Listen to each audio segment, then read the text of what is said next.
Please welcome Nadav Zafrir, CEO of Team8 and ex-commander of Unit 8200. Well, first of all, this is great, and thanks everybody for joining us. I didn't get 8 minutes, I got 7.5. About a month and a half ago, actually on the 12th of May, we were in Rethink Cyber Singapore, which is a similar event. It was our first time in Singapore.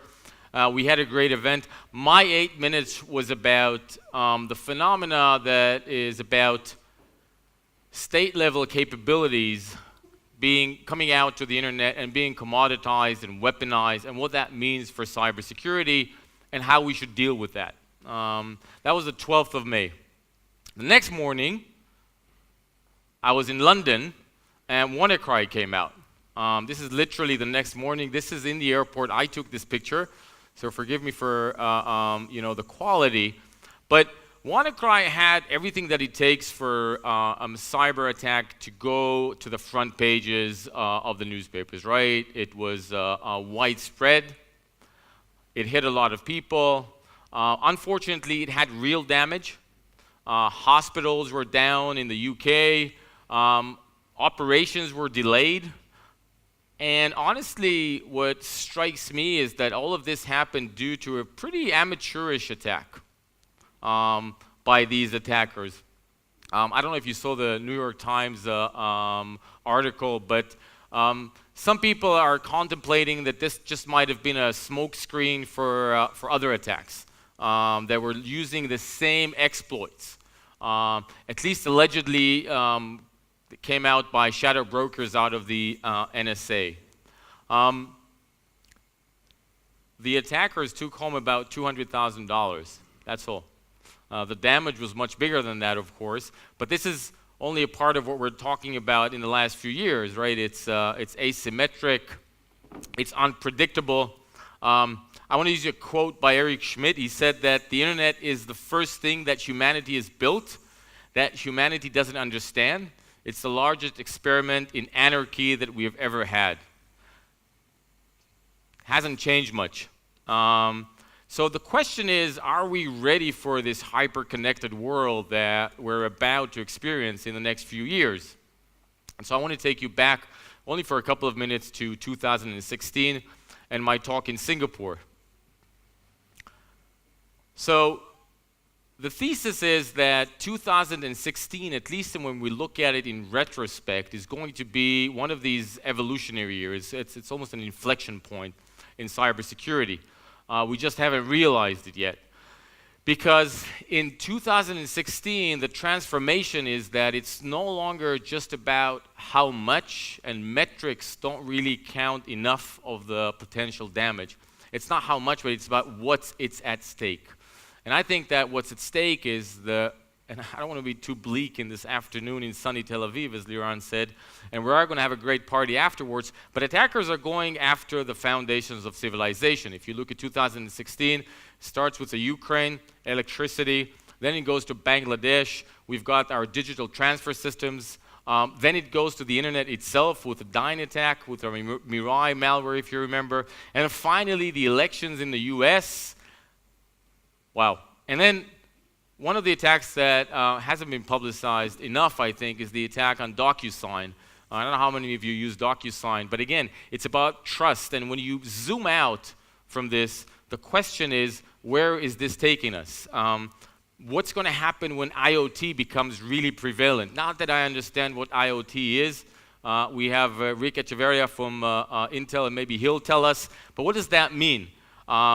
Do we really have what it takes to support the convergence of cyber and our physical systems in the next few years?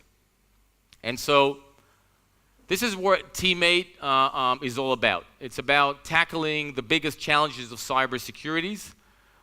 We believe that our mission is to build companies that are innovative and disruptive because we believe that our industry, the cyber industry, should not just create security, but be an enabling process or an enabling platform that enables all the potential prosperity that comes with hyperconnectivity, with computing power, and so on and so forth. And so these events are all about that.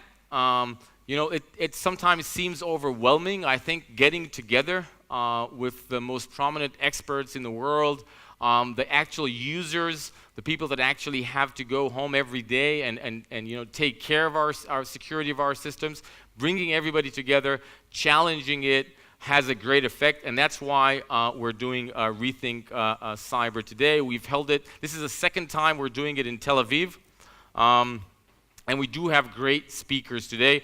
I'll briefly go over the speakers. First and foremost, we've got two special guests.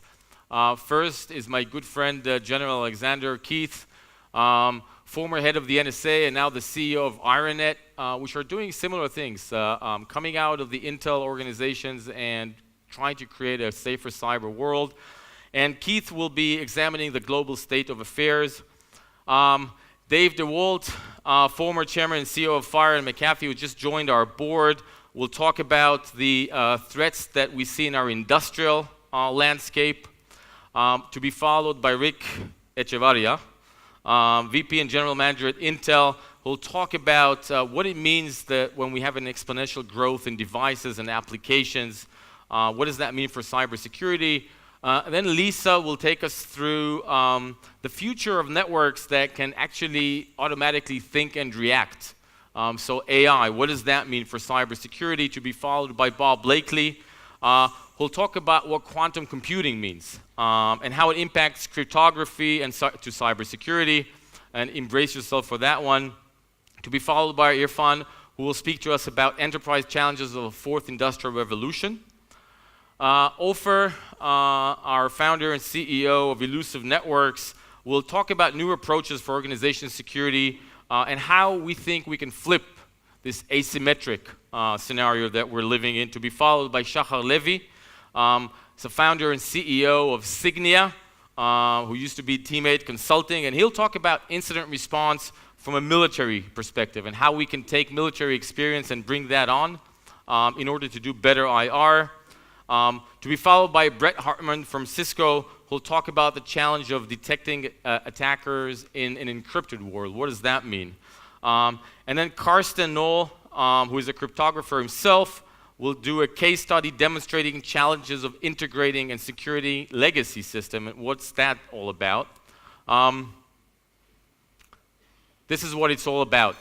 We are about to have a great week. Thanks a lot for being our guests here. We're going to have these talks and then go and have fun. Thank you very much.